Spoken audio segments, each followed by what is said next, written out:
Hello friends, welcome to my channel. তো মামুনি চ্যানেলে সকল বন্ধুদেরকে স্বাগত জানাই। আশা করি সকলেই ভালো আছেন। তো দেখতেই পাচ্ছেন কতটা মুচমুচে হয়েছে। তো চলুন দেখে নেওয়া যাক এই রেসিপিটা আমি কিভাবে বানালাম বা কি দিয়ে বানালাম।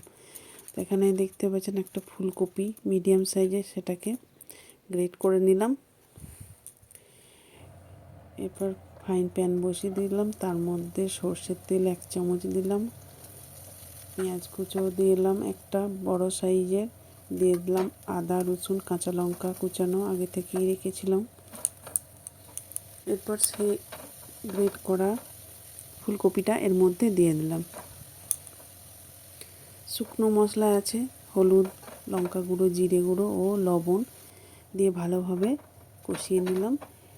এরপর আগে থেকেই সিদ্ধ আলুটা ম্যাশ করে রেখেছিলাম, সেটা দিয়ে দিলাম।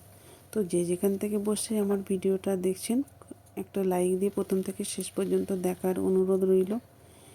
এরপর দিয়ে দিলাম কিছুটা ধনে পাতা, দিয়ে দিলাম চাট মশলা। তো আলুর পুর, ফুলকপির পুরটা আমার দেখুন হয়ে গেছে। এরপর নামিয়ে নিলাম।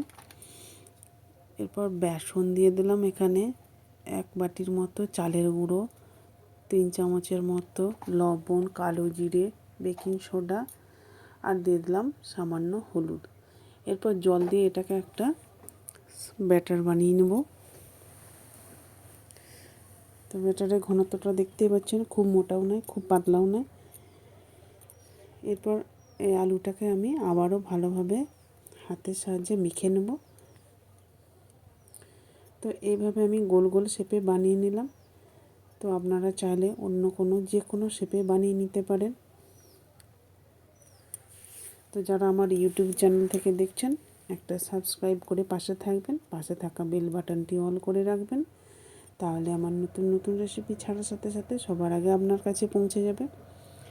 এরপর দেখুন ফুলকপির যে চপের মতো বানিয়ে রেখেছিলাম, সেটা বেসনের ব্যাটারে ডুবিয়ে তেলের মধ্যে দিয়ে দিলাম। তো এই অবস্থায় আঁচটা লো টু মিডিয়াম আঁচে রেখে ভাজতে হবে। তো 1 পিঠ হয়ে গেছে, এরপর উল্টে দিলাম। দেখুন তো আমার হয়ে গেছে, এগুলো তুলে নিচ্ছি। দেখুন তো বাকিগুলো একইভাবে আমি তেলের মধ্যে দিয়ে দেব। তো বাড়িতে অবশ্যই একবার হলেও বানিয়ে দেখুন, খেতে কিন্তু দুর্দান্ত হয় গরম গরম ফুলকপির চপ।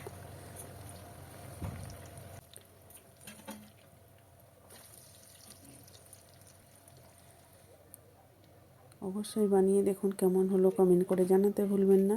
ভিডিওটা শেষ পর্যন্ত দেখার জন্য অসংখ্য ধন্যবাদ। তো দেখা হবে আমার আবার পরবর্তী ভিডিওতে। তো দেখতেই পাচ্ছেন কতটা মুচমুচে হয়েছে।